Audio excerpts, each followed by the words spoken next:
pour, euh, pour poser vos questions. Et on va traiter des questions à la fin. Et comme j'ai mentionné au début, vous pouvez écouter la présentation soit en anglais ou en français en poussant le bouton, l'icône du globe pour l'interprétation vers le français. Et la session va être enregistrée et sera partagée euh, pendant les prochains jours.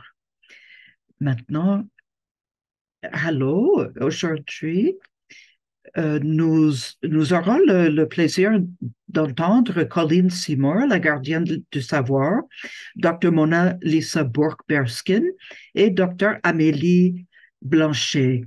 Et nous entendrons aussi les perspectives de Christina Chakanyuka. Au Canada, nous vivons, apprenons et travaillons sur des territoires traditionnels autochtones. Nous rendons hommage aux ancêtres des Premières Nations, Métis et Inuits, et affirmons notre engagement à l'égard des relations respectueuses avec eux. Ici à Montréal, je suis sur le territoire Kanien'kehá:ka, Mohawk, une partie de la Confédération Haudenosaunee et des nations Anishinaabe. Le webinaire visera à appliquer une perspective anticoloniale et à renforcer les capacités pour décoloniser la formation en sciences infirmières avec une approche antiraciste et anticoloniale. Je vais laisser les présentatrices se présenter.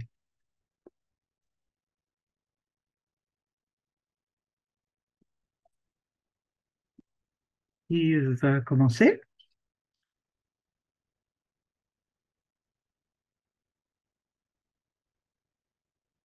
Je vais commencer.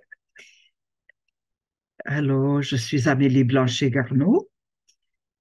Je suis d'origine coloniale française et je travaille sur les territoires volés de Kanien'kehá:ka. Et je suis professeur à la faculté de médecine à l'Université de Montréal. Et mon travail est centré sur d'enlever le racisme systémique. Et je vais passer le micro à Lisa. Il faut peser sur votre micro, Lisa.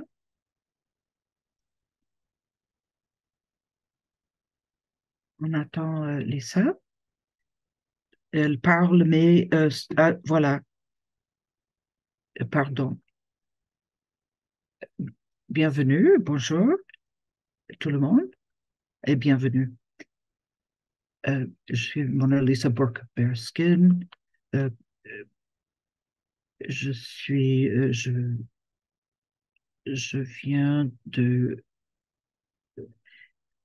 Beaver Lake, la nation Cree Beaver Lake. Je suis une femme Cree, je suis une maman, une infirmière, une enseignante.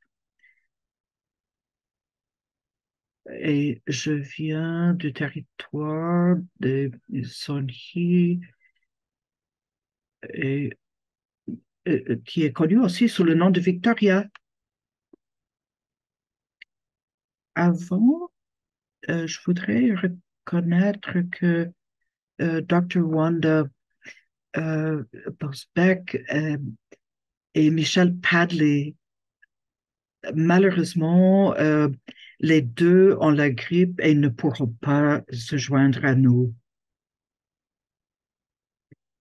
Je suis une infirmière métier et enseignante et une cherchiste dans les territoires du Nord-Ouest qui s'appelle, la ville s'appelle Portsmouth. Et nous, on fait la reconnaissance du territoire, c'est parce qu'on honore la source de notre savoir comme personne et les personnes avec qui on est connecté. Du côté de ma mère, je suis connecté à la famille Gladu. C'est des Dénis et des Métis-Cris et aussi sur l'autre côté, la famille MacDonald, c'est la neuvième génération de colons. Je suis très reconnaissante d'être ici aujourd'hui et faire partie de la présentation, euh, de parler de ce sujet si important.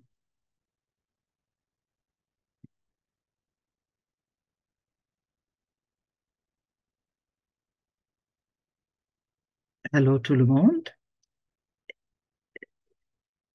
Et c'est bon que vous avez bien passé la nuit. Je sais que les jeunes, quand ils disaient ça, ça avait l'air un peu morbide, mais c'est nos aînés qui le disaient.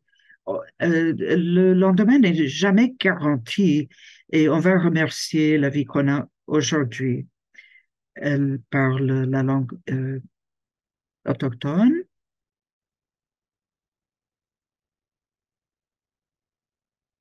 C'est Colleen Seymour qui parle. Elle reconnaît le territoire, je crois, en langue autochtone.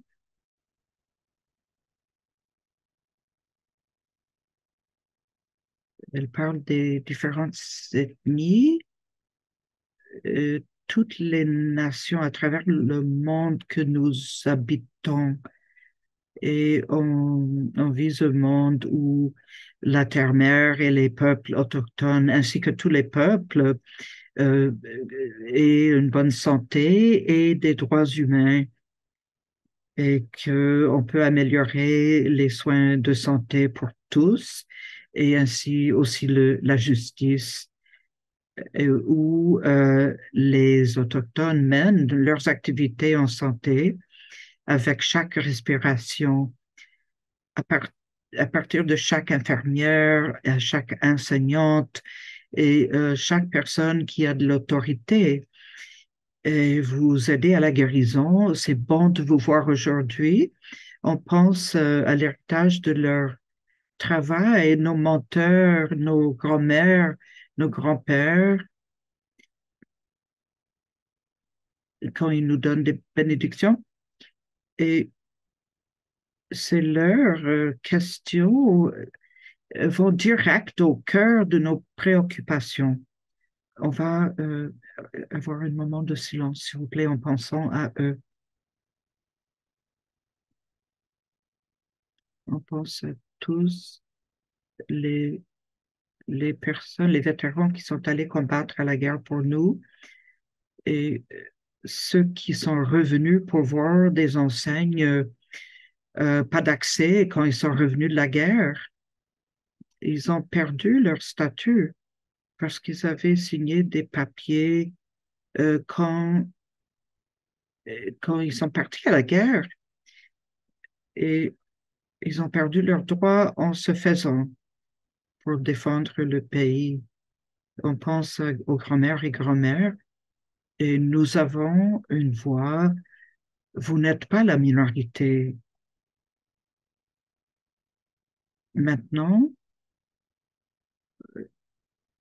pour toujours, pour toujours, pour toujours. Colleen, merci beaucoup de nous faire partir de cette merveilleuse façon en nous rappelant de nos ancêtres qui ont permis à ce qu'on soit là aujourd'hui. Merci tout le monde pour cette opportunité de se réunir et de parler de la façon d'intégrer l'histoire d'une façon significative. Je veux reconnaître ma collègue Wanda Phillips-Beck, qui tient aussi une chaire en santé autochtone pour le Manitoba.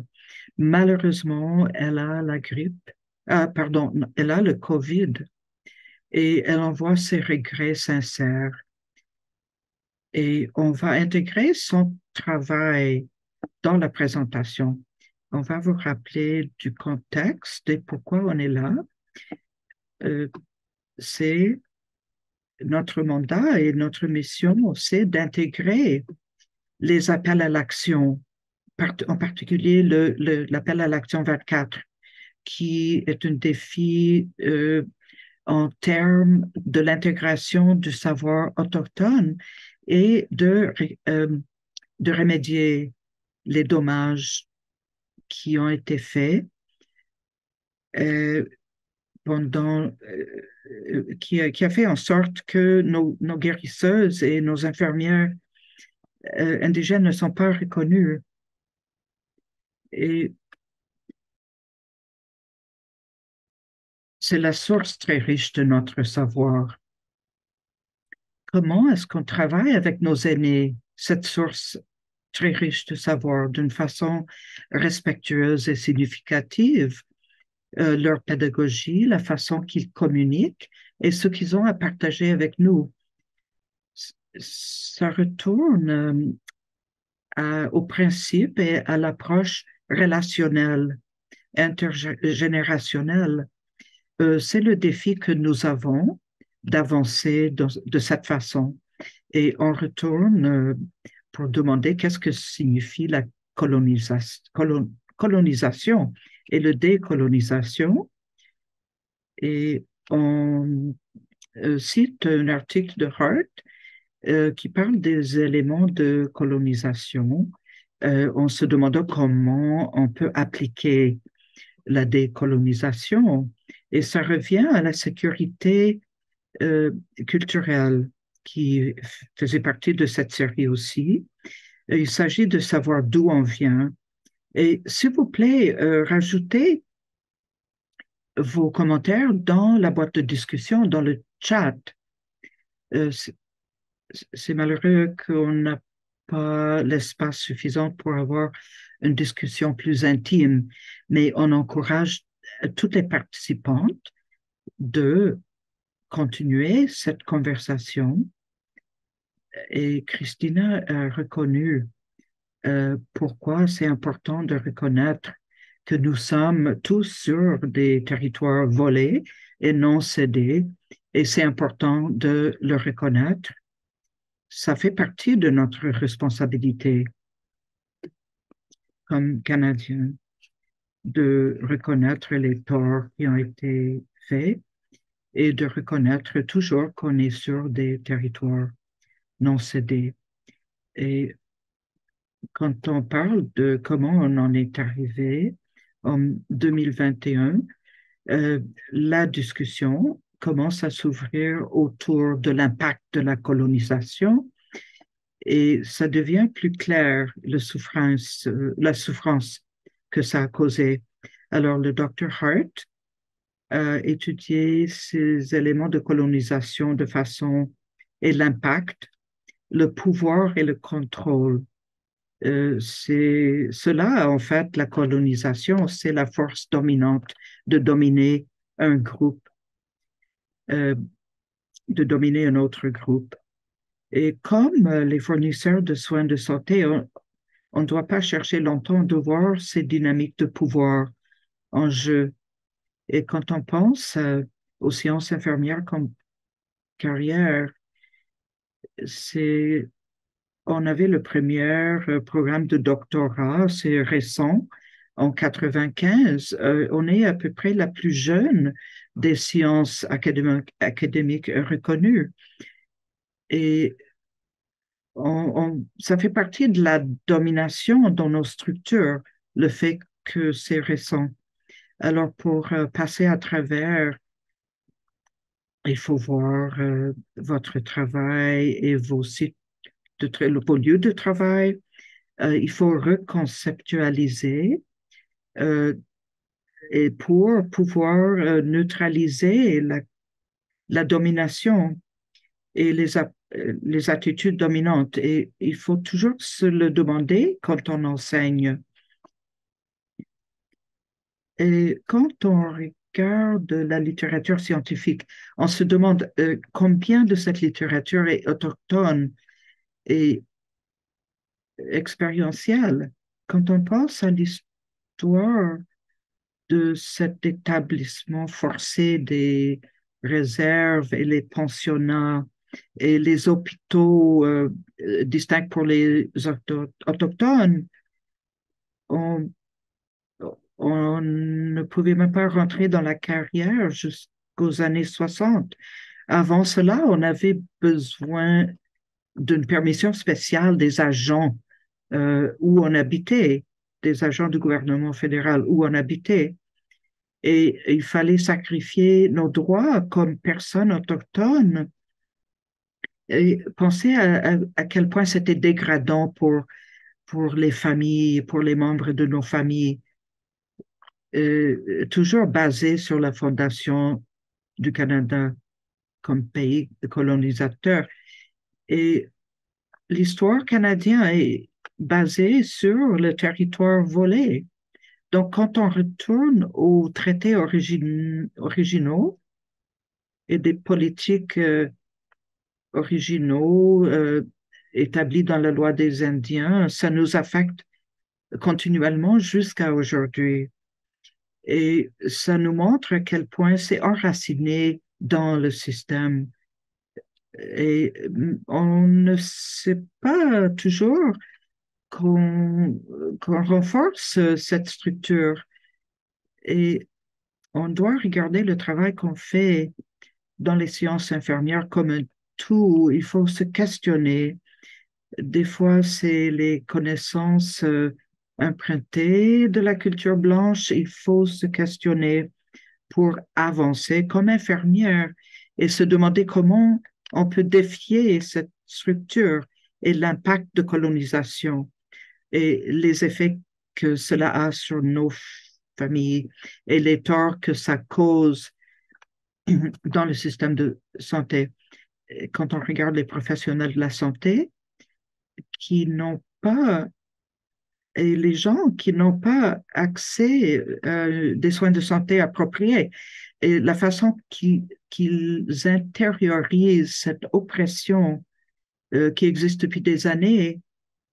Et j'ai mentionné déjà l'exclusion de nos perspectives autochtones dans le développement des politiques. On parle d'avoir une voix, mais on n'a pas parlé de l'impact sur les infirmières qui travaillaient dans ces hôpitaux distincts pour les autochtones. Et quand on pense à toutes les procédures expérimentales, tous ces enfants qui n'ont jamais pu rentrer chez eux et les opportunités manquées et l'impact violent que le colonialisme a encore aujourd'hui, quand on regarde les enfants autochtones dans le système de bien-être blanche et à Winnipeg, par exemple. Et on fait de l'advocacy encore pour nos droits et le fait qu'on doit passer tant de temps en essayant de remédier ces torts, ça prend tellement d'énergie.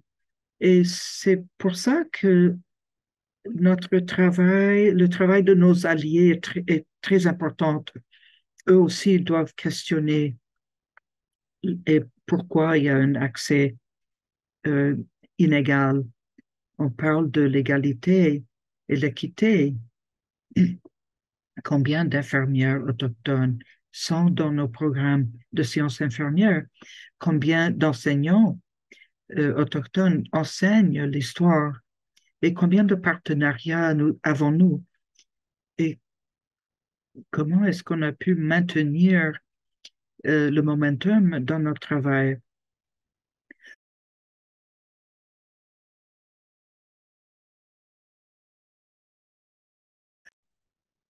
La recherche qui émerge, qui est faite aujourd'hui, remet le pouvoir chez les leaders de la communauté, les personnes autochtones, pour les aider à avoir une voix, pour pouvoir participer pleinement dans la détermination de leurs soins de santé.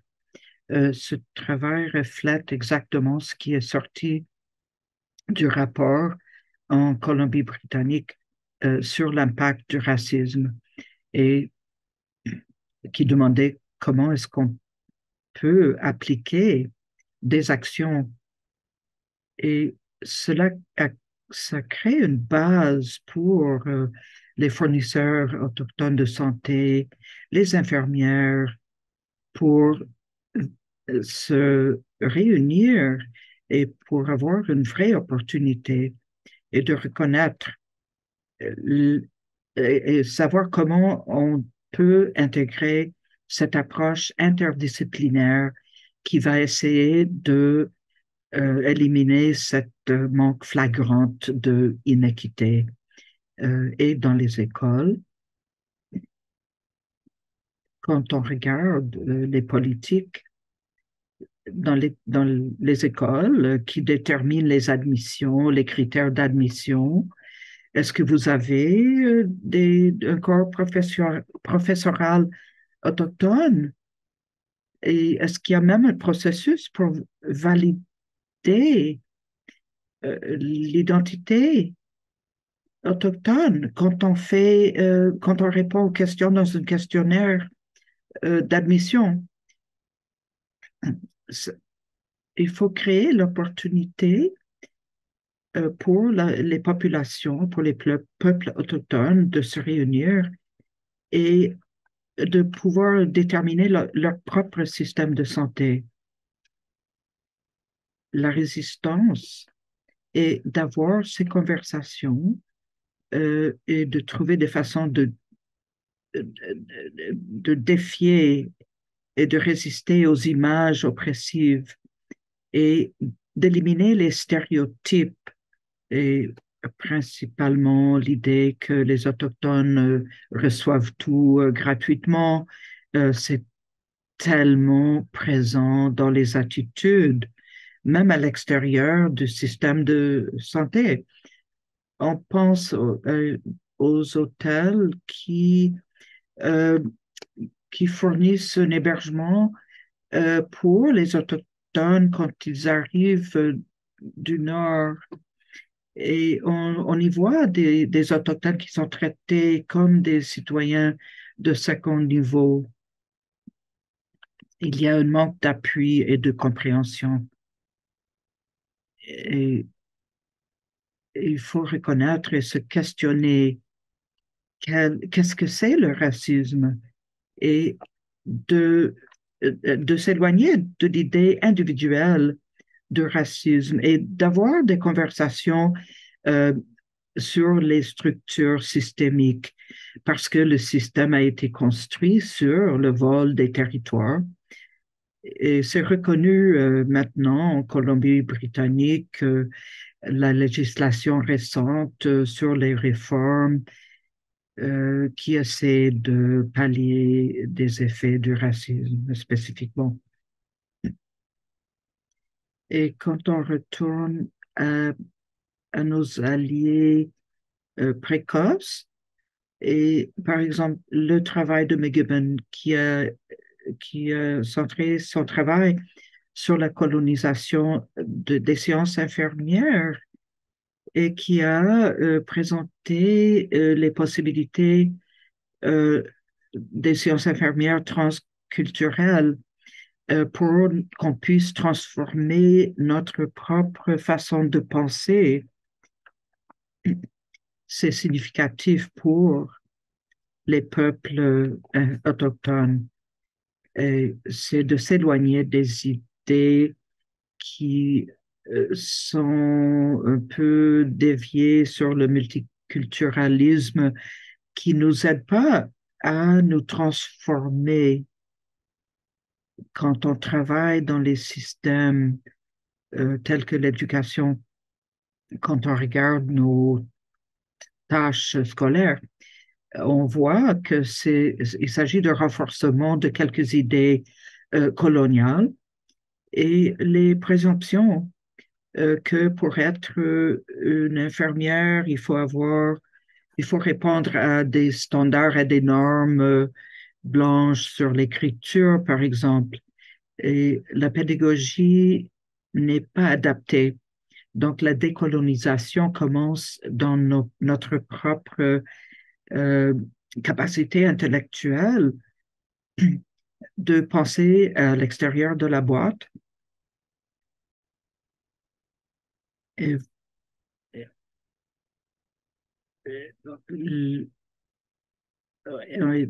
la capacité d'aller au cœur euh, et comment on peut vraiment avancer la justice sociale. Ce travail est si important pour les sciences infirmières quand on va de l'avant. Et je vous ai donné un petit peu euh, l'histoire théorique sur la signification de la décolonisation en parlant de l'impact de la colonialisme sur les peuples autochtones. Et ma collègue est aussi, c'est le chef de file dans la recherche. Elle travaille avec moi. Et elle m'aide à arriver à cette approche.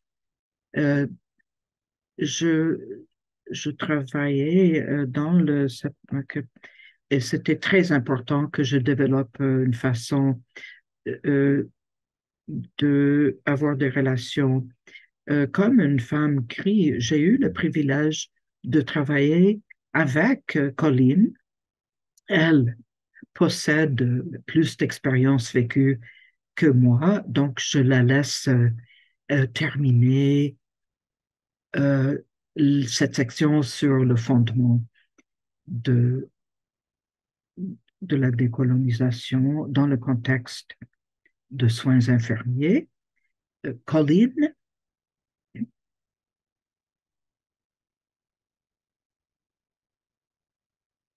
on ne vous entend pas, Colleen? D'accord, maintenant, non, elle est encore,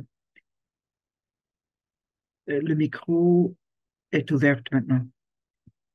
Et l'image que vous aviez vue plus tôt, c'est une forme de décolonisation. Je suis derrière je, la photo que vous avez vue, j'étais derrière une pension autochtone du côté des garçons. Imaginez-vous si j'étais une petite fille à l'époque, avoir entendu les histoires de mon père actuellement décédé et de mon frère qui racontait comme qu'ils avaient vu leur petite sœur dehors sur le terrain, sur l'autre côté, sur le côté des filles. Et ils se sont fait punir parce qu'ils sont allés donner une embrassade à leur petite sœur.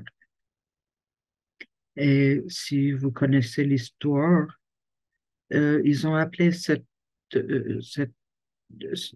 côté 215, où il y avait où on a découvert les corps enterrés anonymement. Et on a combien de personnes autochtones avaient des cartes qui disent d'où vous venez et le nombre d'enfants dans votre famille et quel numéro, quel ordre numérique vous êtes dans la famille. Je veux continuer à parler de la décolonisation dans mon expérience vécue. Je pense à des pratiques de naissance. Les sages-femmes, une des façons sacrées était sur la terre, à côté d'un cours d'eau où la terre rencontrait l'eau. Quand on pense aux hôpitaux pour les Indiens, où mon père et mon frère étaient allés pour se faire traiter pour la tuberculose, et mon autre frère qui m'a dit il n'est jamais revenu. Les choses comme ça, ils doivent être revues, ainsi que la stérilisation des femmes. Malgré tout, les naissances ont eu lieu et certains qui n'avaient aucune connexion avec leur culture, qui étaient adoptés par des Blancs et qui reviennent encore aujourd'hui parce qu'ils veulent se connecter de nouveau avec nous, avec leur peuple. Et les directeurs qui faisaient des décisions, Laurier, McDonald, qui prenaient des décisions sur nous, au sujet de nos destins. Et il disait comme dans nos histoires sur les coyotes, euh, on, on peut comparer à nos histoires, à nos légendes, et quelqu'un voulait dire la vérité. Et le coyote a dit, ben, comment est-ce qu'un petit comme vous euh, prétendez dire la vérité? Et nous devons recruter les étudiants et les professeurs, les enseignants dans nos institutions. Il faut qu'on ait des qualifications qui leur permettent d'atteindre des positions de décision. Pas seulement quelqu'un un blanc qui travaille chez nous pendant 6 mois et ils pensent qu'ils ont la connaissance suffisante pour être juge dans un tribunal autochtone. Ça, c'est la décolonisation. Il s'agit de droits, et, mais il faut que les droits des Indiens veulent dire les droits humains simplement.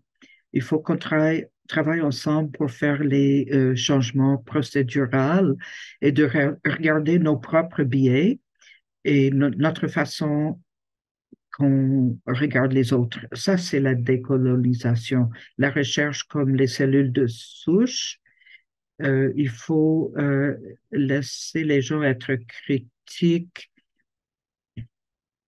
physiquement, l'oppression physique et spirituelle. Nous comprenons qu'il faut éliminer ça. C'est ça la décolonisation. Euh, nos terri- nous- Quand on consulte le médecin, quand on nous demande si on veut quelque chose à manger ou à boire, ça prend longtemps à connaître le trajectoire des autres et de savoir comment ils se sentent.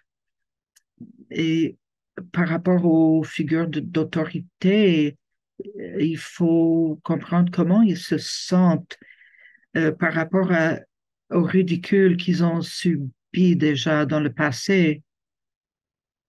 Il faut se poser les questions.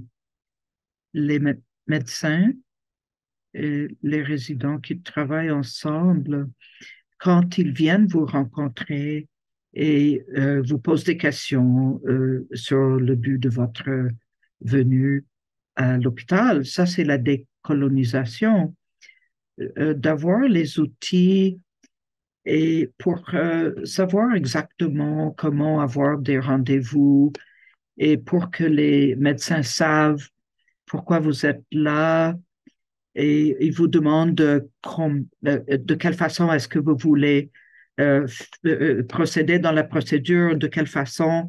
Ça, c'est de la décolonisation. Au lieu de dire simplement mettez votre robe d'hôpital mais de vous voir comme être humain avec des droits. C'est ça la décolonisation. Comme on- si on a du déconfort et de savoir qu'on sait qu'on est dans un endroit sécuritaire. Et comme un aîné dit, exprimez-vous, parlez fort. Si vous faites une erreur, personne ne va rire de vous. C'est ça la décolonisation. C'est comme ça qu'on a appris que nous sommes dans un endroit, dans un espace sécuritaire. Et n'utilisez pas un formulaire de 14 pages de questions. Et il faut se rendre compte qu'il n'y a pas tout le monde qui n'a pas la capacité de répondre tout seul. Ils, ils, ils auraient peut-être des problèmes comme la maladie de Parkinson, de les considérer et de les aider et de poser les questions oralement et de rentrer dans le bureau du médecin et si vous avez la chance de voir un médecin qui demande simplement quel est votre nom pourquoi vous êtes là, demandez ces questions qui vous montrent qu'ils sympathisent avec vous. Et, quand c'est une discussion à deux et il vous regarde dans les yeux et quand on vous demande si vous avez des questions ou des préoccupations, ça c'est la décolonisation. La rencontre du traditionnel avec l'occidental pour la chirurgie, si on veut utiliser des éléments de notre médecine traditionnelle. Un médecin, une fois, m'a posé les questions, m'a demandé si je voulais faire ça. Je me sentais en sécurité. Le médecin a pris des notes là-dessus. J'ai demandé et où est-ce que je peux voir, où est-ce que je peux appliquer cette médecine traditionnelle. Il a dit simplement, pas sur le nez ou la bouche, parce que le masque va être sur votre nez et votre bouche. La façon qu'il a expliqué, c'est ça la décolonisation. J'ai reçu un appel de quelqu'un qui, hum, de quelqu'un qui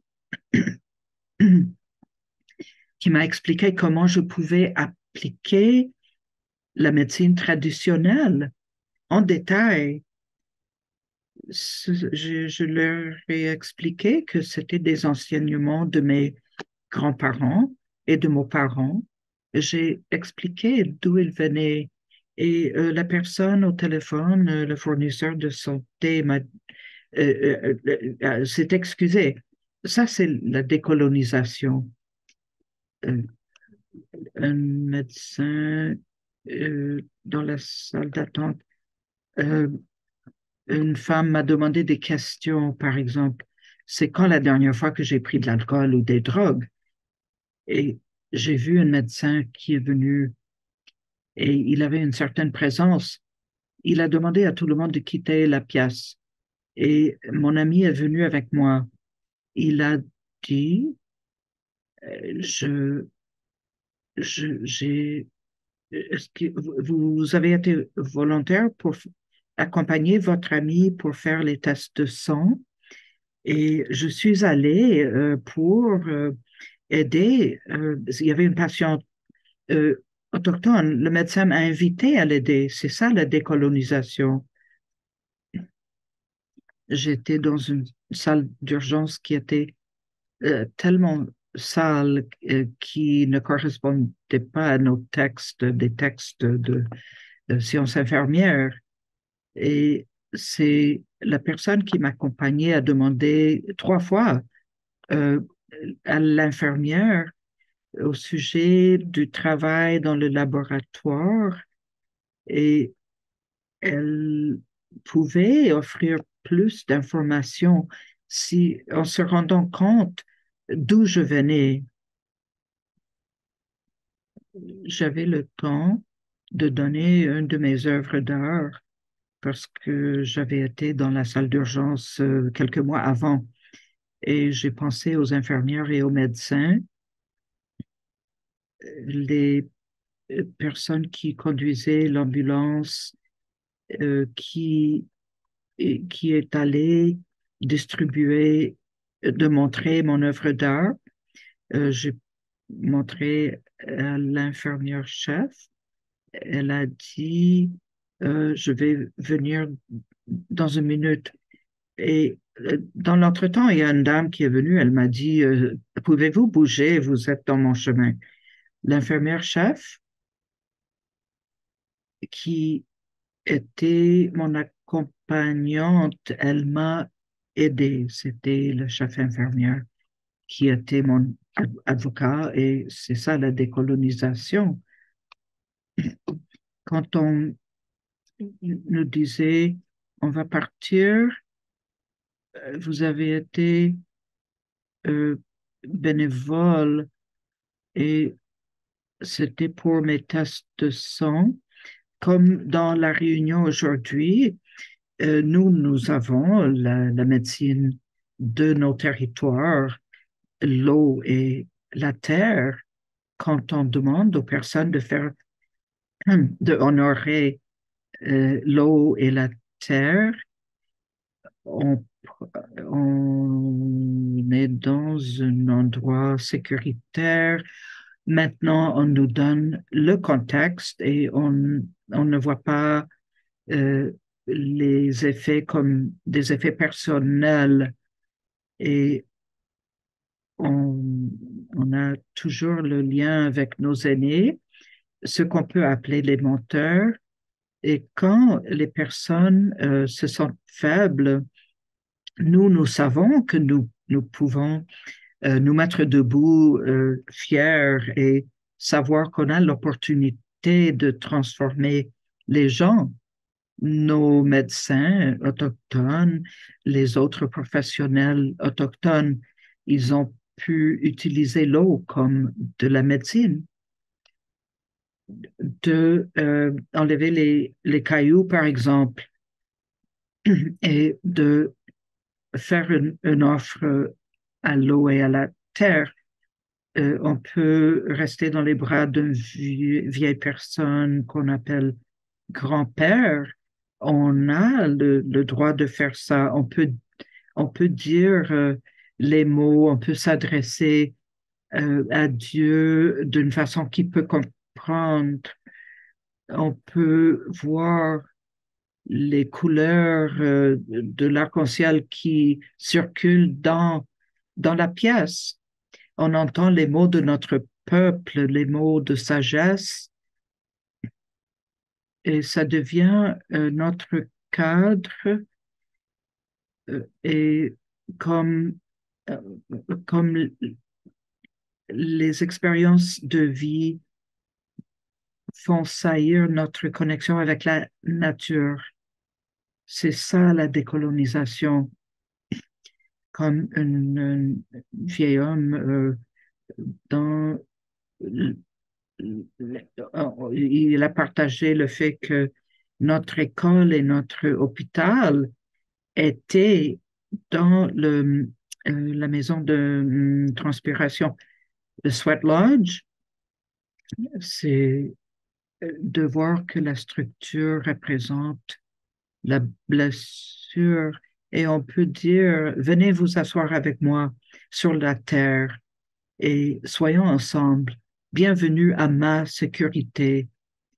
Et dans une des cérémonies, c'est ça la décolonisation.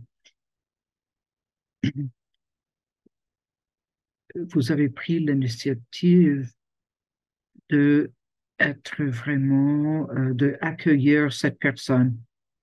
Et il faut écouter les vieilles personnes quand ils parlent.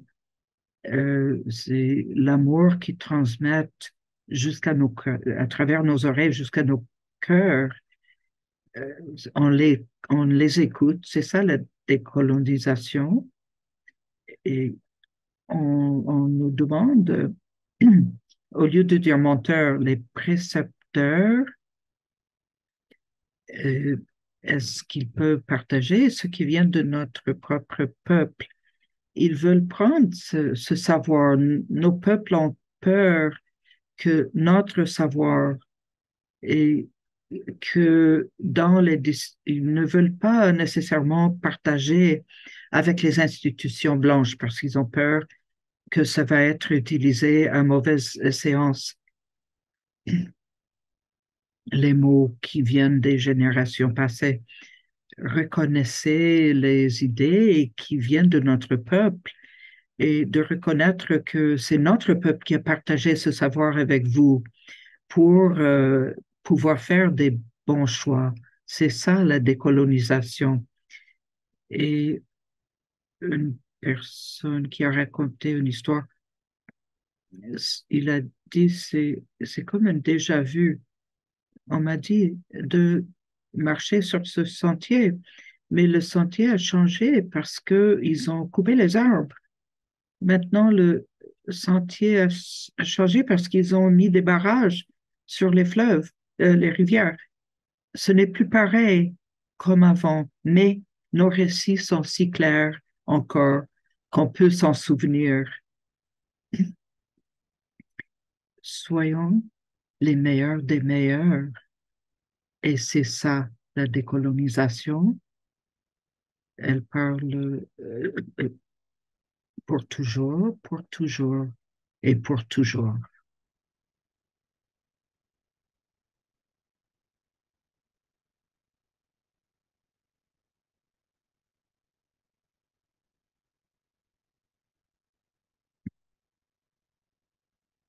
Merci beaucoup, Colleen, d'avoir partagé tout cet enseignement avec nous. Je me sens très honorée d'avoir écouté ces expériences que vous avez partagées avec nous. Je pense une chose que j'ai notée quand vous parliez, ce n'est pas une question, c'est une question de droit. Et ça résonne beaucoup à ce que je fais comme travail. Et c'est quelque chose qu'on doit garder en tête quand on parle de décolonisation, parce qu'il s'agit le statu quo n'est pas acceptable et il s'agit de droit pour l'autodétermination. Et je pense que ça devrait être au centre de nos pensées et nos efforts. Et il ne faut pas penser que c'est trop risqué et que non, ça va changer toute la structure. On pense aux barrières, mais en fin du compte, il s'agit de droit. Il n'y a pas de barrière qui devrait exister. Et maintenant, on va euh, demander la première question de Mentimeter. Vous pouvez utiliser le code QR ou aller au site web et aller au code pour répondre aux questions. La question, c'est que peut-on faire dans l'éducation des sciences infirmières pour aborder la question de colonisation et décolonisation? Et on partage aussi des ressources dans la boîte qu'on a notées dans la boîte de discussion, si vous avez envie de les consulter. Il y a les liens dans la boîte de discussion.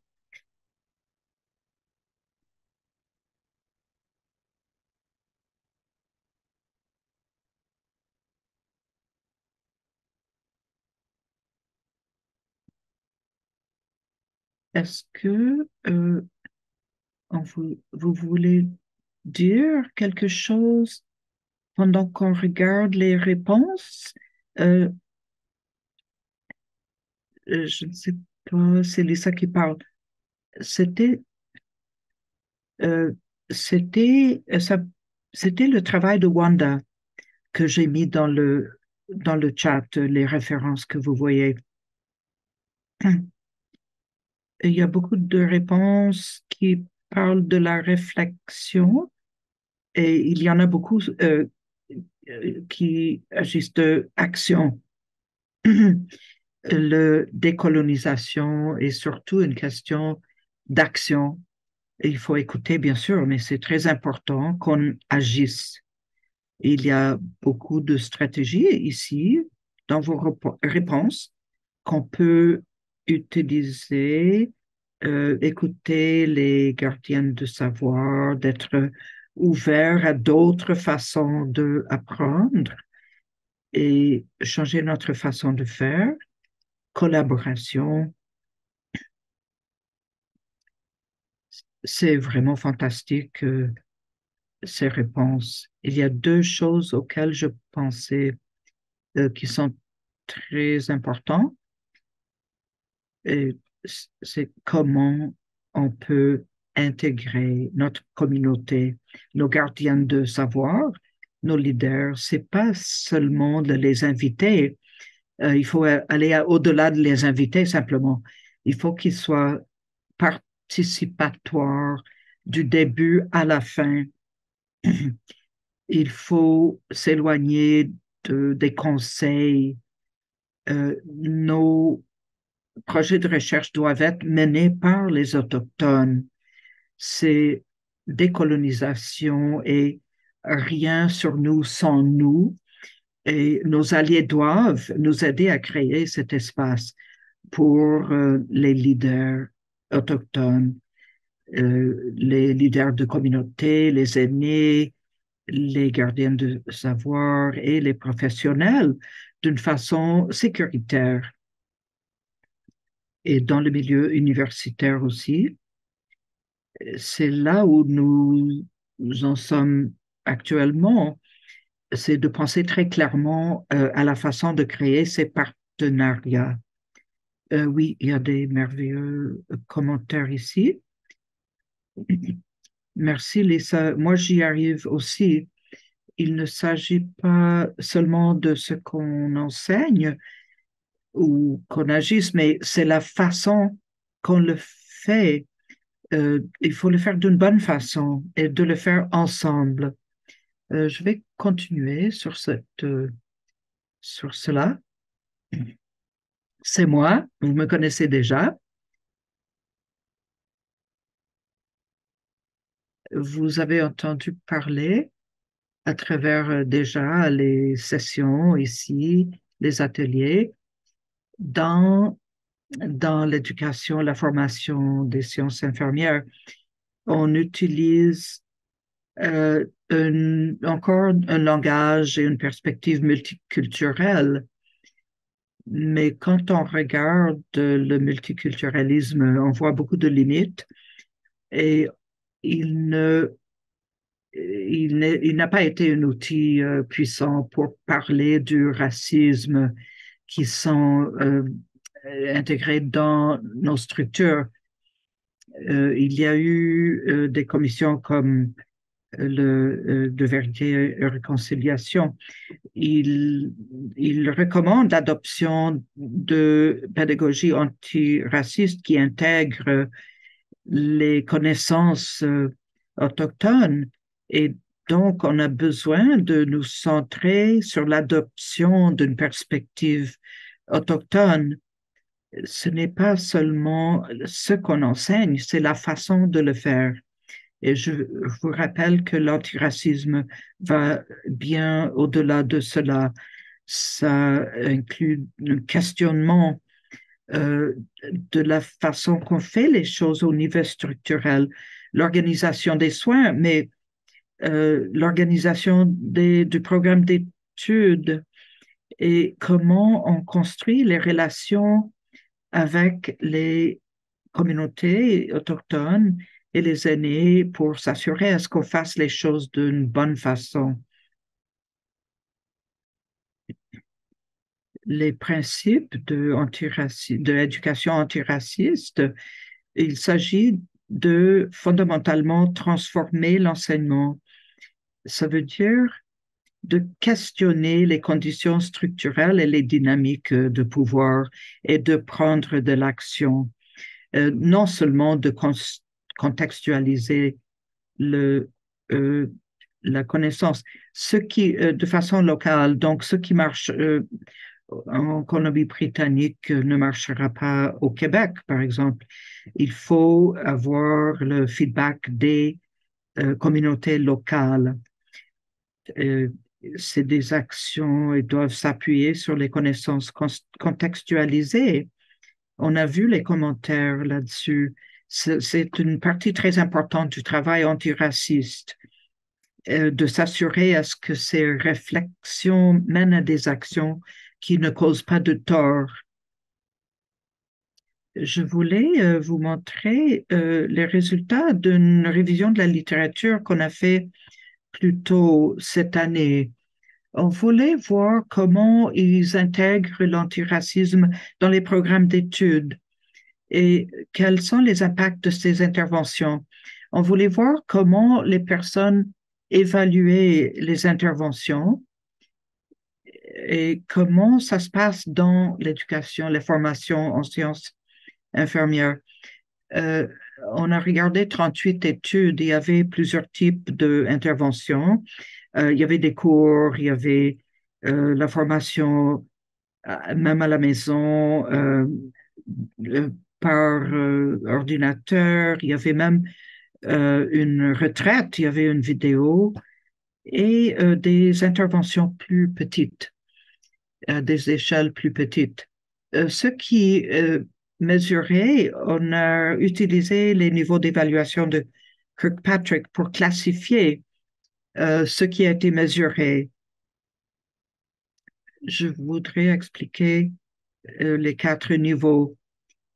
Et il y a une question pour vous qui s'ensuit. Alors, écoutez bien ce que je vous explique.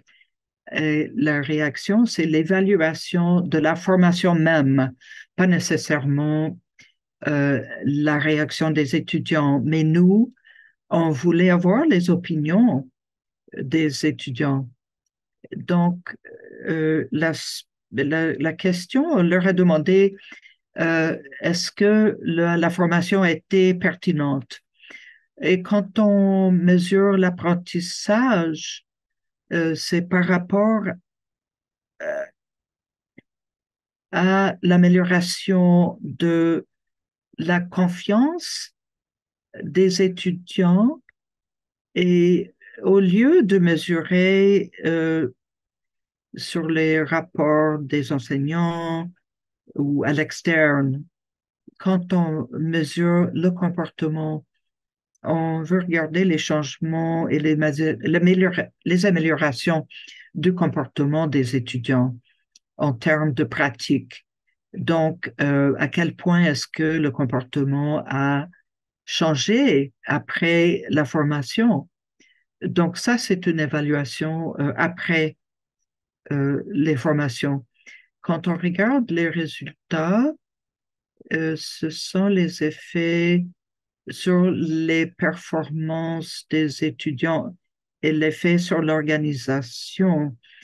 Et ça va au-delà de l'individu dans la classe. On voulait voir comment ça a amélioré la rétention des employés, améliorer la morale et ça peut aussi euh, montrer l'impact en termes de résultats, les changements au niveau organisationnel, pardon, et par rapport aux objectifs de la formation. Alors, on demande de la question, euh, est-ce que vous avez mesuré quand vous avez évalué les stratégies éducatives, à quel niveau la réaction, c'est évaluer la formation elle-même. Apprentissage, c'est voir si les attitudes changent après la formation. Et le niveau de confiance aussi, ça fait partie de ça. Le comportement, c'est comment les étudiants ont changé la façon qu'ils agissent et comment ils mettent en œuvre l'apprentissage dans leur comportement. Et le résultat, c'est sur les individus qui ont suivi la formation euh, par rapport aux objectifs.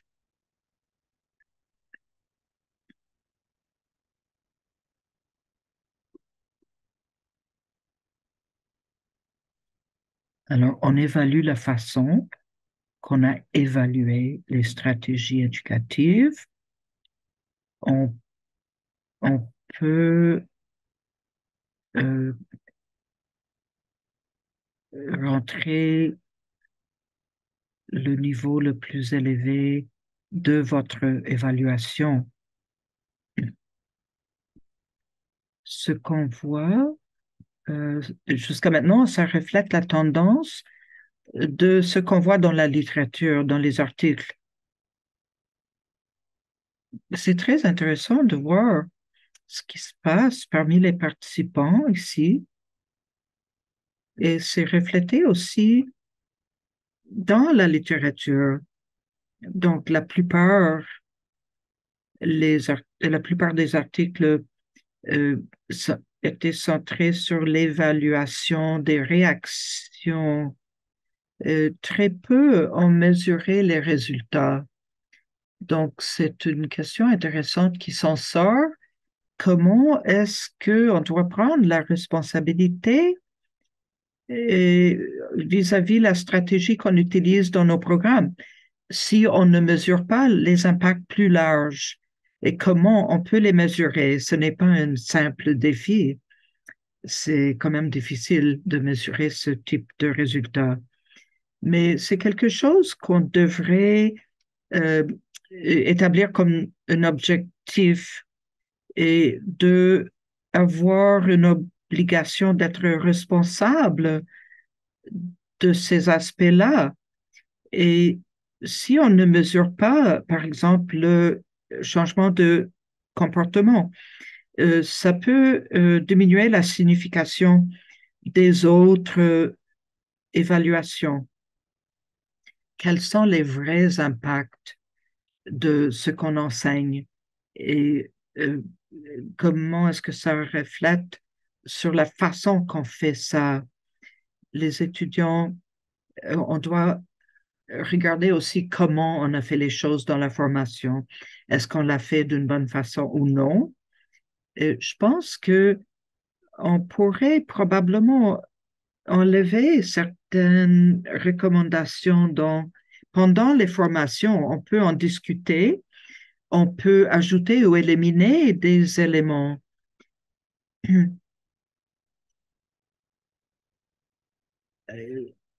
On peut consulter, par exemple, les aînés et les engager dans les décisions qu'on prend pendant les formations. Ce qu'on a appris de cette revue de la littérature, c'est que il y a des stratégies prometteuses pour favoriser l'engagement et la motivation en vue de transformer les pratiques, mais c'est ce qu'on peut recommander après avoir regardé la littérature, mais il n'allait pas au-delà de ce que vous avez vu dans le graphique. Donc, ce qu'on doit rajouter dans les évaluations, c'est la création d'un espace sécuritaire et de mesurer les activités collaboratives et de encourager les personnes dans la formation de partager leurs sentiments et de partager des histoires vécues aussi. C'était des sujets comme l'oppression et le privilège étaient difficiles à aborder à cause des réactions émotionnelles euh, que ça peut déclencher, mais quelques auteurs ont décrit certains traits qui nous permettent de nous centrer sur euh, une façon d'apprendre des uns aux, aux autres.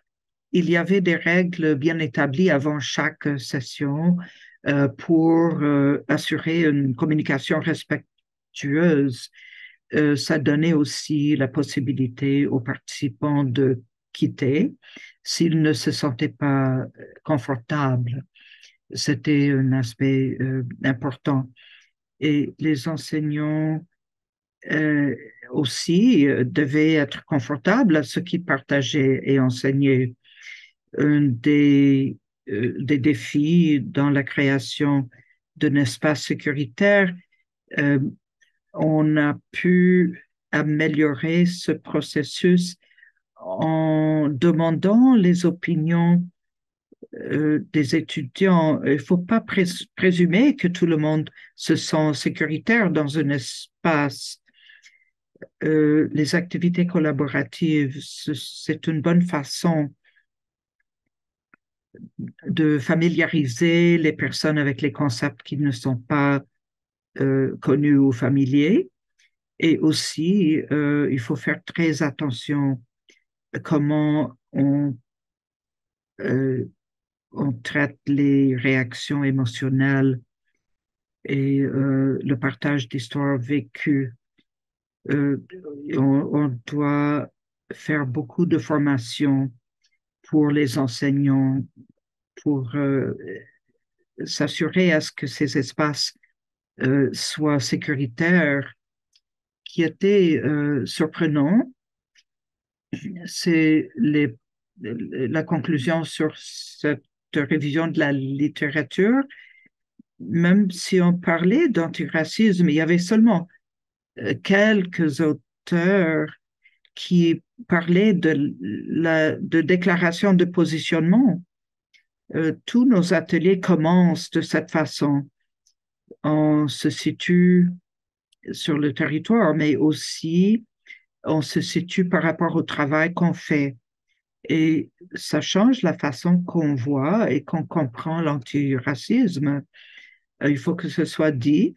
Donc, c'était surprenant de voir qu'il n'y avait pas plus de ces auteurs qui faisaient des déclarations de positionnement.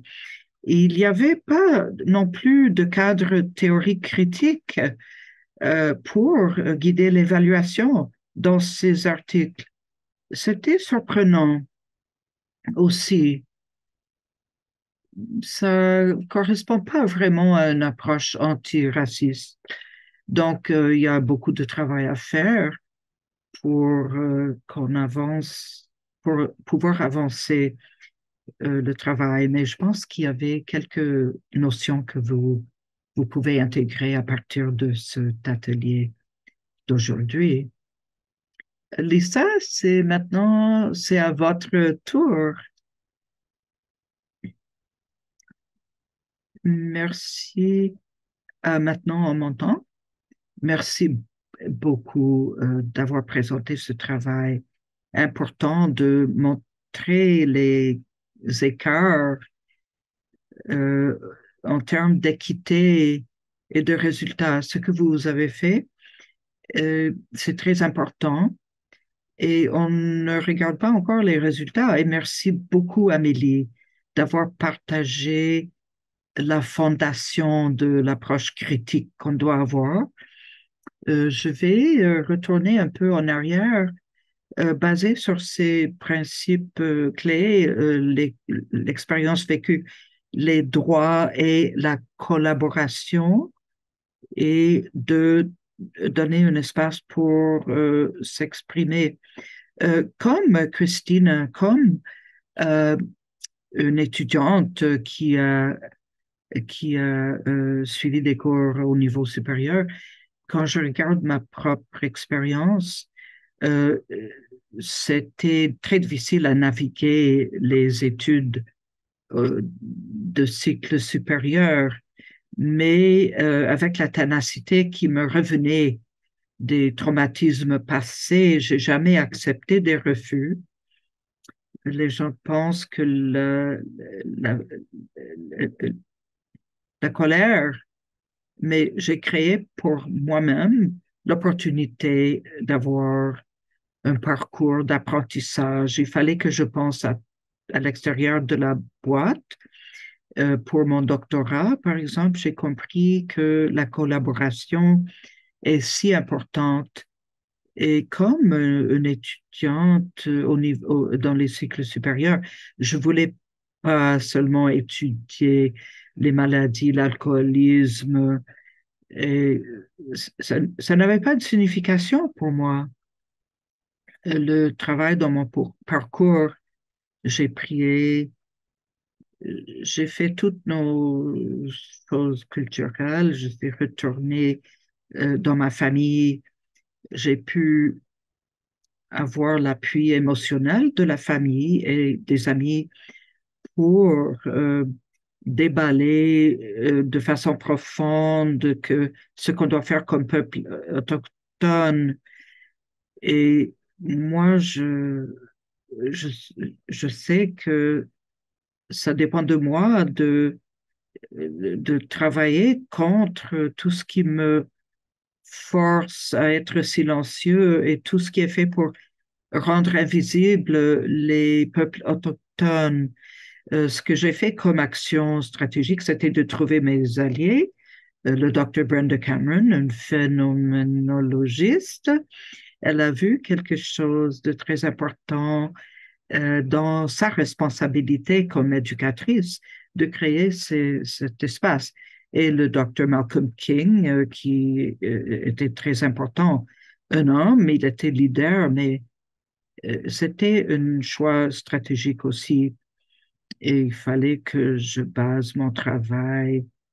Il y avait Dr. Cora Powack, une des premières femmes autochtones d'être professeur à l'université. Donc, j'ai fait appel à ma communauté et au-delà, aussi, j'ai pu développer les partenariats avec les individus clés. Donc, je voulais utiliser cet exemple dans mon parcours de doctorat c'est une façon d'aider nos collègues de voir à quel point c'est important de créer cet espace pour les étudiants d'utiliser cette connaissance autochtone. Je pense que c'est le prochain défi. Les sciences infirmières ne voyaient pas les savoirs traditionnels euh, comme importants pour le cadre des études de cycle supérieur. Et nous avons regardé nous avons fait appel à notre famille euh, globale, le docteur Tony Smith. Nous avons une responsabilité de euh, nourrir cette approche. J'ai trouvé des espaces individuels sécuritaires et j'ai basé mon travail à ma connaissance, pardon, sur ma connexion avec mes parents autochtones, desquels j'avais été séparé dans ma jeunesse. Je me posais tout le temps pourquoi ils nous haïssent, pourquoi ils ne pouvaient pas me voir comme un jeune enfant qui a besoin de réconfort et de protection. Et donc, c'était pour cette raison que mon travail de doctorat a été très important pour moi, mais aussi pour ma contribution aux sciences infirmières. Euh, le cœur de cela, c'est que mes partenaires ont vraiment établi la base dans notre parcours qui, qui continue. Et ils sont très importants aussi pour mon travail dans les chaires autochtones de santé, de travailler les j'ai pensé à cette conscience spirituelle de soi et comment ça pourrait s'intégrer à notre travail de formation. Alice Reed aussi, elle a dû sortir du pays pour devenir une infirmière autorisée, une infirmière praticienne. Elle est revenue et puis c'était pas possible pour elle de travailler comme infirmière praticienne. Mais il y a nos modèles, je, je les appelle mes 5 personnes fameuses que vous voyez dans la photo. Et ça m'a donné un aperçu euh, de la façon comment on est connecté entre nous. Ça commence avec l'individu et après c'est la famille. Et ça, finalement, c'est une question de conscience collective de la société et de centrer sur nos forces et comment aussi on n'inclut pas nos langages dans nos programmes d'études, comment on peut avancer. On sait que c'est l'année de la langue maintenant. Et je vois des étudiants au doctorat qui doivent lutter beaucoup pour intégrer la langue dans leur doctorat, le travail de doctorat, de retourner au territoire, d'être inclusive et de ne pas nier la médecine traditionnelle et de, ne de demander à une patiente quels éléments de la médecine traditionnelle est-ce qu'ils est qu'ils utilisent, est-ce qu'ils veulent l'utiliser et comment est-ce qu'ils l'utiliseraient. Ça, c'est très important. Il faut leur demander et je parle de l'apprentissage intergénérationnel. C'est ça qu'on fait. Et je vais vous donner un aperçu de ce que j'ai aperçu finalement. Et ça renforce ce qui doit être fait au Canada quand on regarde les 4 domaines de pratique et quand on regarde la livraison de soins autochtones, quand on regarde que la fondation, le concept dans la loi des Indiens en 1876 avec le concept de la trousse de médecine. Et on peut discuter à quel point ça nous a fait du mal euh, pendant les années, mais il s'agit de pouvoir et comment on peut déconstruire ces barrières pour pouvoir prendre des décisions dans un espace collectif. Et j'ai appris tellement de choses étonnantes et je suis arrivé à une trajectoire de guérison moi-même. C'était tellement difficile.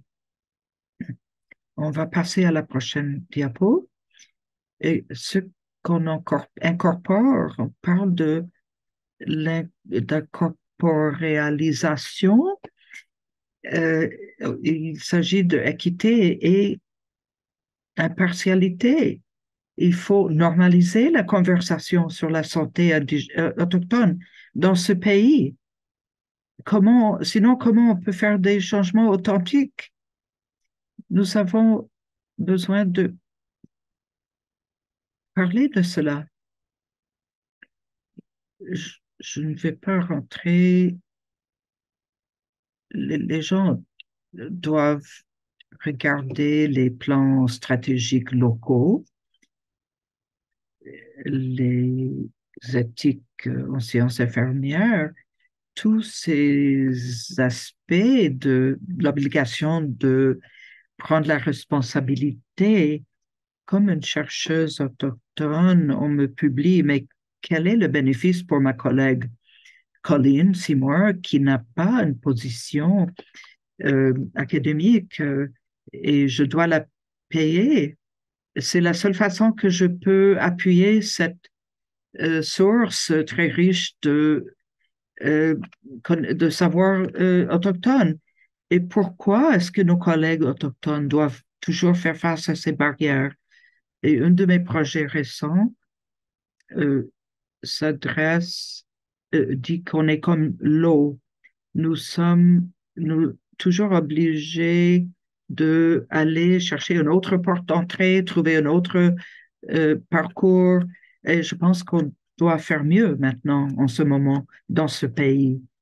Et on a la trousse d'outils pour établir une fondation euh, de l'établissement du système de santé au Canada et il faut regarder ce concept de trousse traditionnelle.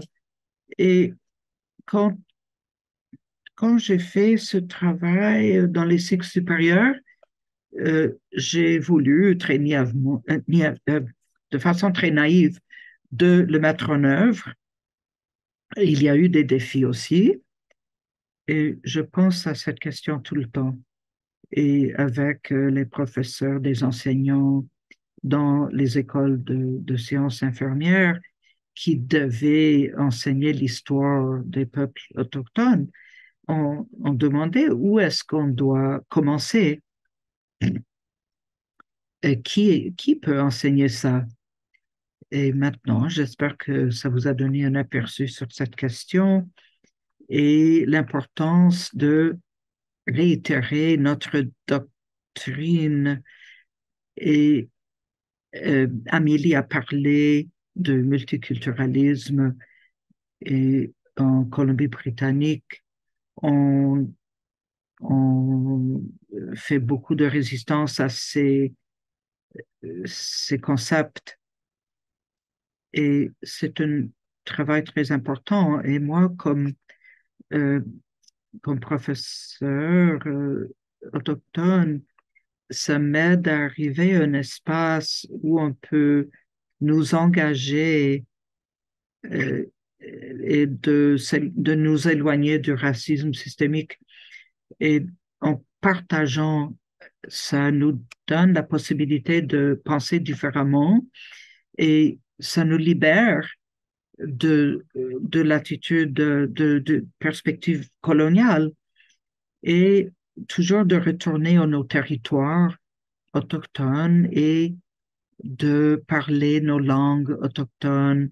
C'est important de savoir, de connaître l'histoire des traités et des réclamations de territoires qui sont si importantes pour de notre travail et de créer ces espaces sécuritaires. Les survivants des pensionnats, les personnes, les femmes qui ont été stérilisées et qui sont encore en train d'être stérilisées, les femmes assassinées et disparues. Alors, ma question pour le Mentimeter, c'est à quel point est-ce que vous connaissez le DPA? Quels sont c'est les droits des Nations Unies des peuples autochtones? À quel point est-ce que vous êtes capable de les intégrer dans votre travail comme infirmière? Alors, vous voyez tout de suite la réponse que vous ne les connaissez pas bien. Moi, je viens d'un endroit où tout le monde est au courant de ça, mais quand on n'est pas dans ce contexte et cet environnement, et on ne sait pas ce qu'on ne sait pas, et ce que moi j'apprends, il faut que ça corresponde à ce que mes alliés sont en train de connaître aussi. C'est correct de sentir un déconfort et c'est correct de ne pas savoir les choses, mais ce n'est pas correct de ne pas demander, de ne pas essayer de savoir. Et il y a toujours des solutions dans l'avenir et une des choses les plus importantes, c'est la clause de la trousse de médecine. C'est notre droit comme peuple autochtone d'avoir accès aux soins de santé. Quand je pense à ma propre famille qui doit voyager du nord du pays, j'ai été très choquée par leur expérience et ça me rappelle euh, de la distance je, qui est en train de créer quand je travaille plus dans le milieu académique.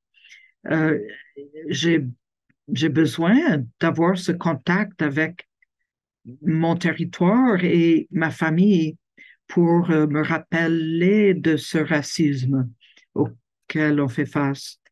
Donc, c'est la clause de trousse de médecine. Il y a eu plusieurs interprétations de cette clause. On nous donne cette clause, mais il n'approche pas cette clause de la bonne direction et il faut comprendre le langage gouvernemental. Et qu'est-ce que l'obligation de la responsabilité législative, qu'est-ce que ça veut dire quand des fois ça contrevient l'esprit de cette clause? Et ce travail qu'on doit faire, les hôpitaux distincts pour les autochtones, on commence à découvrir ces vérités. Les infirmières et les fournisseurs de santé commencent à parler de leur expérience dans ces hôpitaux. À Saskatchewan, quand on utilisait un chiffre R pour identifier tous les autochtones à l'hôpital, la façon qu'on a appliqué cette méthode était une façon de soutenir le racisme systémique. Je ne sais pas s'ils le font encore.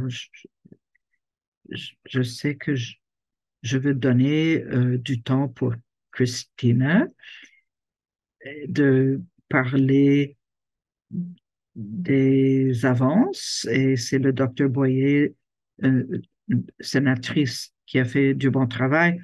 Et quand on regarde le travail des leaders, si on n'a pas des bons leaders pour faire avancer nos agendas, et pourquoi il y a un impact aujourd'hui, c'est parce on a des bons leaders aujourd'hui. Les organisations infirmières autochtones, à quel point est-ce que vous connaissez cette histoire? La réponse est mitigée. Je pense que c'est une infirmière autochtone qui c'est la première infirmière autochtone qui est devenue conseillère du ministre de Santé. En 1975, il y avait un groupe de 12 femmes, des matriarches, qui ont protesté, qui ont dit non, ce n'est pas correct. Et on n'a pas célébré encore les leaders de cette organisation. Nous étions les premières à appliquer les LPN dans nos familles. On a, on a effectué un changement de politique au niveau organisationnel et on permet maintenant à ce que les infirmières autochtones fassent partie d'une grande famille. Lisa, j'ai une question rapide avant de... j'apprends moi-même. Comment, quand vous dites que la lettre R est utilisée, qu'est-ce que ça signifiait? Est-ce que ça signifiait rouge? C'était, je ne sais pas, il faut que je fasse une recherche pour répondre à ta question. Et moi aussi, dans ma propre recherche, ça me, c'est- ça me surprend toujours de savoir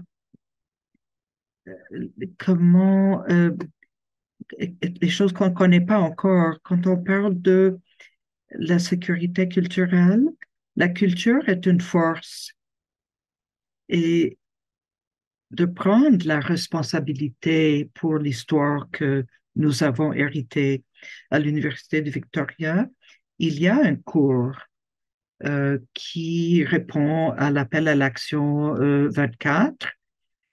C'est qui utilise la pédagogie autochtone comme le récit d'histoire et pour engager une perspective critique sur l'impact de la colonisation sur la santé autochtone et au lieu de mettre l'emphase sur l'alcoolisme, etc., comme on faisait dans le passé. Maintenant, on, on regarde l'impact du racisme, euh, le racisme systémique et comment cela est en train de continuer. Alors, les dernières diapositives, on regarde les cours.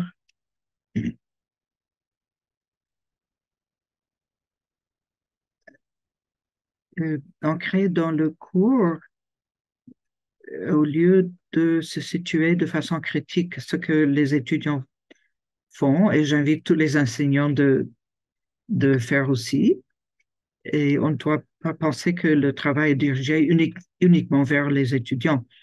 La, les enseignants doivent aussi s'engager d'une façon plus axée vers l'action, d'une façon critique et de centrer sur nous-mêmes d'abord.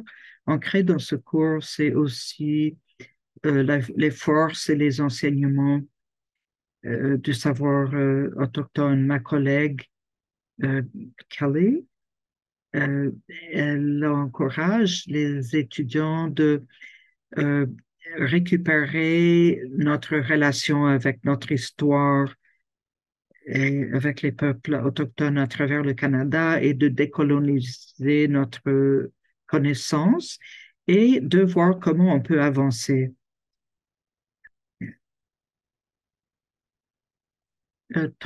L'Université Thompson River, c'est un cours Health 6300. Euh, c'est leadership en matière de santé autochtone, a été développé par les leaders autochtones, des infirmières, des enseignantes autochtones de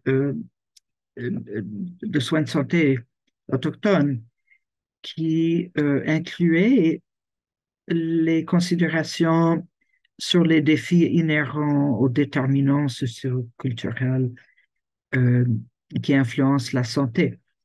Au-delà des déterminants qu'on a déjà dans nos cours d'introduction, on analyse ici comment le racisme est un déterminant de santé spécifiquement pour les peuples autochtones et aussi voir qu'est-ce qu'on peut faire pour le contrer.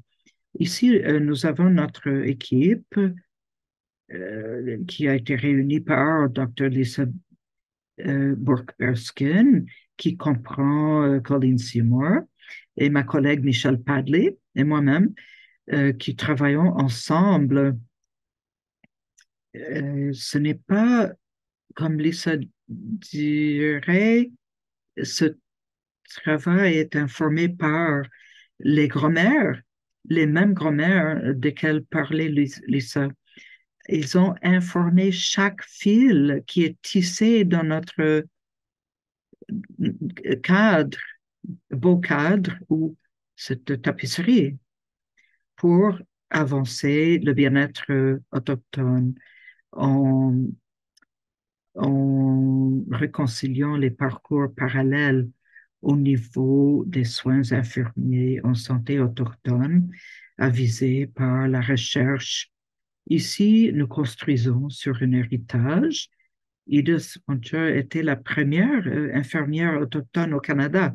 Elle a dû avoir la formation aux États-Unis en 1914. Elle était la première infirmière autochtone à pratiquer au Canada. Et ici, dans l'Ouest, on reconnaît et honore Rose Casper, la première infirmière euh, autochtone dans l'Ouest du Canada.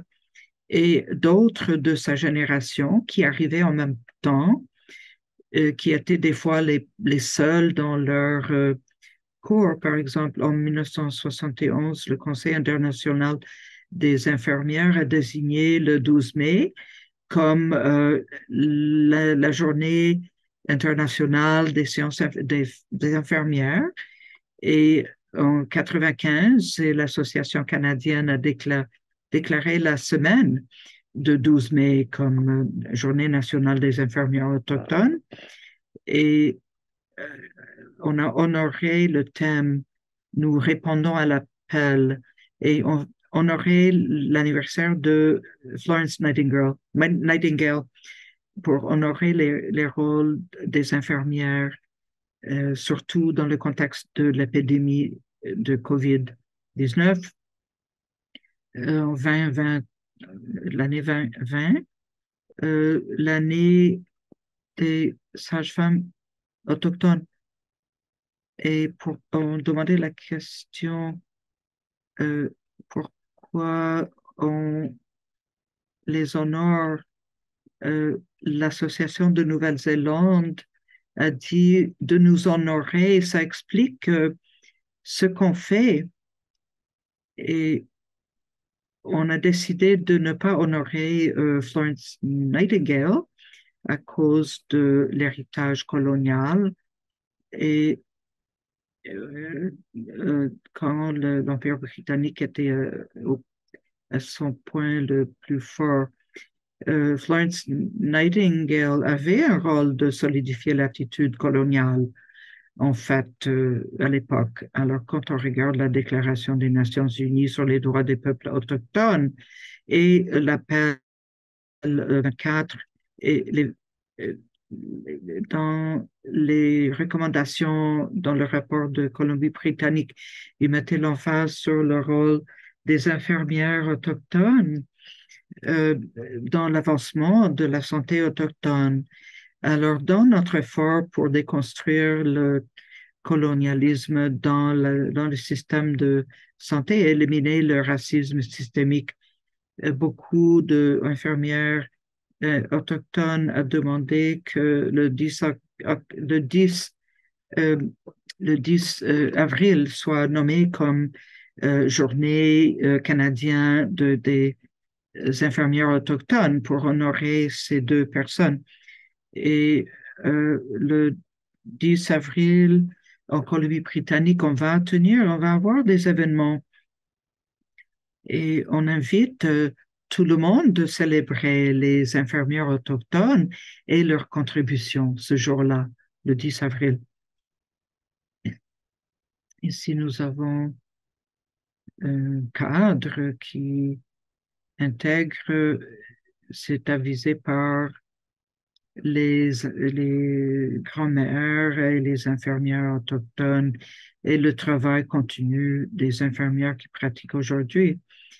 C'est Lisa Burke-Berskin a composé cette image pour la chaire autochtone en santé en Colombie-Britannique euh, et qui peut être utilisée à travers le Canada par les chaires de santé autochtone.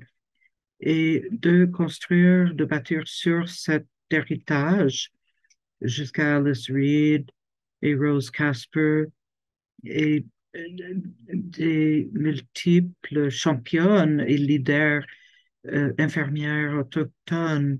On a maintenant de la recherche de santé autochtone. Nikki Rose Hunter est intégrée. Nikki Rose Hunter Porter, qui a terminé sa maîtrise en sciences infirmières avec un focus sur euh, l'exploration des expériences des autochtones en expérience de santé. Elle a promu une approche holistique de la santé autochtone.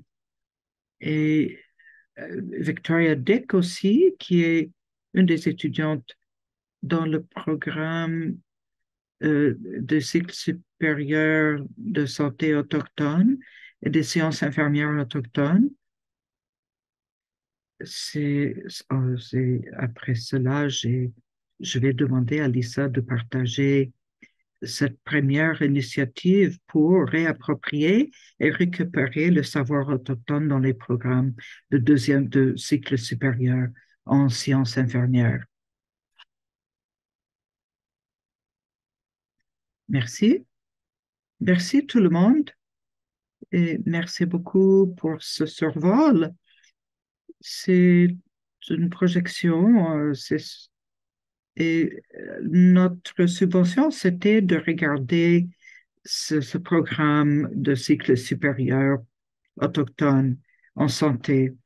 Et il fallait reconnaître que nos institutions ont des capacités limitées et de se demander comment on peut partager cela pour pouvoir avancer et se renforcer. On a créé une approche collaborative au niveau des cycles supérieurs.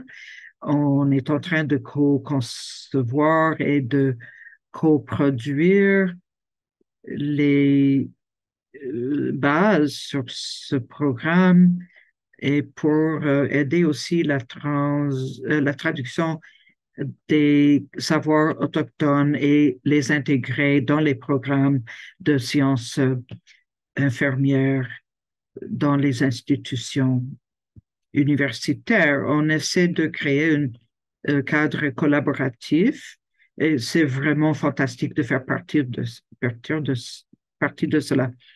Et nous avons 25 demandes. On a maintenant 17 qui ont hâte ils ont beaucoup de volonté, de l'opportunité de prendre une perspective autochtone sans tout ce bruit autour des discours de racisme qui est inhérent et c'est systémique. Et je vais demander à Emily,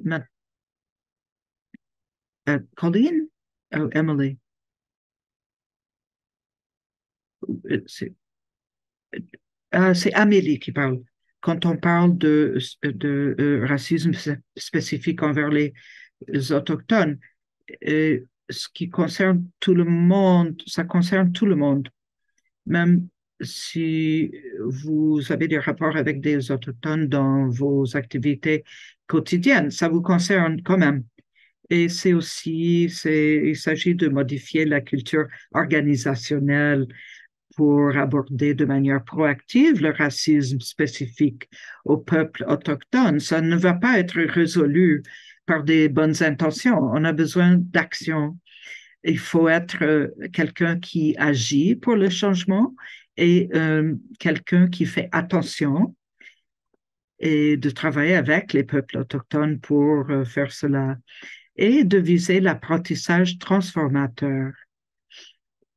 Le statu quo n'est pas une option. Je pense que ça parle de l'obligation de rendre compte. Et comment rendre compte, les systèmes et les structures doivent euh, voir cette responsabilisation. Nous sommes toujours responsables, même de façon indirecte. On a parlé de comportement, il faut nourrir la conversation et, vers la sécurité, et non pas une perspective multiculturelle. Et comment est-ce qu'on revient à la sécurité dans la formation? Je pense qu'il y a beaucoup d'opportunités dans la formation. Ici, en Colombie-Britannique, il y a des lignes directrices qui renforcent tout ce qu'on a dit. Ça commence avec moi, avec l'individu. Il faut qu'il fasse partie de pratiques éducationnelles de niveau quotidien. Et il faut acquérir les connaissances pour l'éducation. Et comment on le fait de façon qui ne crée pas de honte. On le départ, c'est la communauté, toujours. Je vais laisser la parole à Colleen pour terminer d'une bonne façon et je veux remercier tout le monde d'être ici avec nous aujourd'hui. Colleen, il faut qu'elle enlève le silencieux. Colleen, le micro est sur mute. Colleen parle. Oui, maintenant on entend. Je voulais dire merci pour les 99 participants jusqu'à, on était 105 et après le déjeuner ou pour X raisons, ils ne sont pas revenus. Mais je veux remercier tout le monde et c'est même, je sens une sécurité maintenant de pouvoir partager.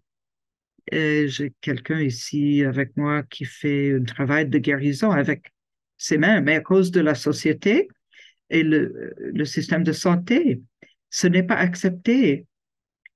Mais les membres de la communauté qui rentrent chez eux pendant une semaine, ils doivent quand même trouver l'argent pour faire ça. Et quand on pense à l'argent qui est dirigé pour les subventions, Ça ne les arrive pas à nos étudiants parce que c'est les preneurs de décision qui dévient cet argent. Les étudiants ont donné leur temps pour devenir infirmières. Ils ont des familles. Pour moi, c'est un traitement injuste et c'est quelque chose qui perdure jusqu'à maintenant. Quand je parlais de protester, je me souvenais qu'on a eu un événement à Kamloops, sur la rue Seymour, où il y avait la poste, un édifice fédéral à Kamloops. On a fait la manifestation où il y avait le département d'affaires indiennes. Euh, nos actions du gouvernement continuent à rejeter nos propos. L'argent ne va pas vers l'éducation de notre peuple ou à la santé de notre peuple. Et ils n'aident pas notre peuple, ils vont aux gestionnaires et notre peuple dit que non. Et finalement, on a protesté et ce bureau des affaires indiennes n'existe plus maintenant. Et les étudiants, ils se sont habitués, pardon, ils se sont déguisés comme officiels du gouvernement pour pouvoir rentrer dans le bureau. Et quand ils sont rentrés, ils ont installé une bannière qui traitait de l'éducation, les besoins en éducation. Ils ont pu rentrer dans cet édifice de cette façon-là. Pourquoi est-ce qu'on aurait besoin de ça? On devrait pouvoir nous asseoir à la table de notre libre gré, comme je fais maintenant, de parler des sujets comme les droits d'eau, par exemple. Et je sais que on a rencontré avec des officiels, ils utilisent encore le mot reserve, un mot de colonial. Et c'est des mots colonialisés. Mais les peuples ont choisi de élire, ils savaient qui étaient les bons leaders. Ils ont choisi des gens qui avaient le parcours historique. Ils ont insisté qu'on choisisse les personnes qui vont s'occuper de notre eau. Et à un moment donné, la ville voulait faire une fusion avec notre réserve, ce mot colonial, mais on a protesté sur la route numéro 5 euh, pour notre, notre conseil de bande était là avant, mais notre peuple a démontré qu'il ne voulait pas faire partie de la ville. Nous connaissons nos lois et nos lois sont là à l'autre côté de la montagne. Nous avions des enfants qui se sont mis en avant pour dire sauver le saumon sockeye.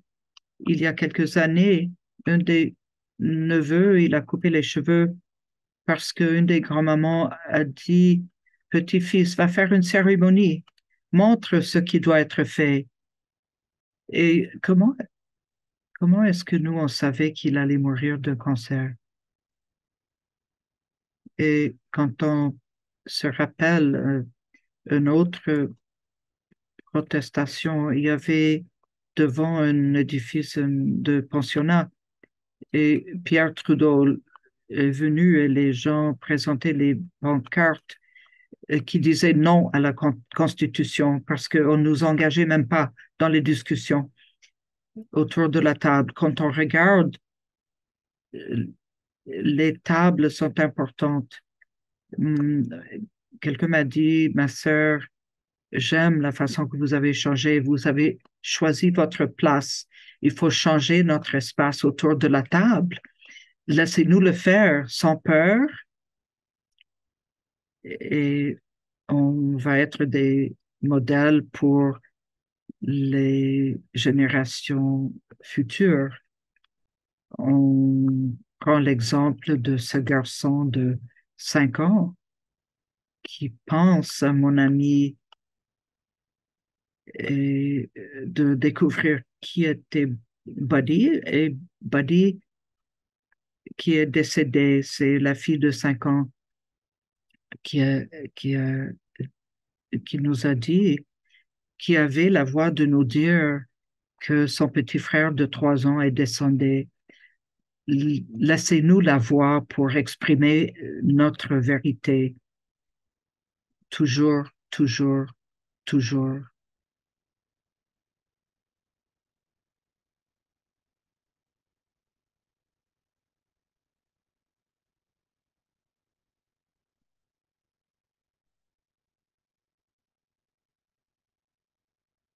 Merci beaucoup, beaucoup, Colin.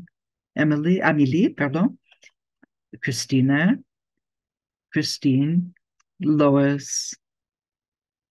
de la part de notre chaire de recherche en santé autochtone. Et je remercie tout le monde d'être venu se joindre à nous et de nous donner l'espace pour parler notre vérité et de se réunir pour partager de la façon qu'on doit vraiment prendre de l'action et prendre la responsabilité en ce moment. C'est un moment très, très inspirant, même que la profession infirmière a vraiment des problèmes maintenant, mais on voit une façon d'avancer ensemble. Lois remercie les participantes et vous avez toutes offert des éléments qu'on peut retenir et j'espère que notre collaboration va continuer et qu'on peut continuer à travailler ensemble. Merci beaucoup. Je voulais juste